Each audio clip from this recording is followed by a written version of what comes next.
10 नवंबर को दिल्ली में red fort के पास एक बॉम्ब ब्लास्ट हुआ।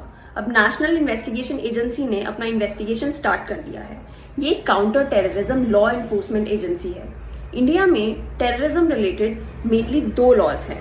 पहला UAPA unlawful activities prevention act 1967। ये एक एंटी टेररिज्म लॉ है जिसके अंडर कोई भी इंसान अगर इकोनॉमिक या नेशनल सिक्योरिटी को थ्रेटन करता है by the use of explosive substances जैसे कि बॉम्ब्स और डायनामाइट, तो उसको कम से कम 5 साल और मैक्सिमम लाइफ इम्प्रिजनमेंट और डेथ की सजा दी जा सकती है। दूसरा एक्सप्लोजिव सब्सटेंसेस एक्ट 1908। इस एक्ट के अंडर अगर कोई भी इंसान by the use of bombs and dynamite या अदर एक्सप्लोजिव सब्सटेंसेस लाइफ और प्रॉपर्टी को सीरियसली इंजरी कॉज करता है तो उसको कम से कम 10 इयर्स और मैक्सिमम लाइफ इम्प्रिजनमेंट और एक्सट्रीम केसेस में डेथ की सजा दी जा सकती है। ये दोनों ही बहुत स्ट्रिक्ट लॉज हैं। Stay tuned for more.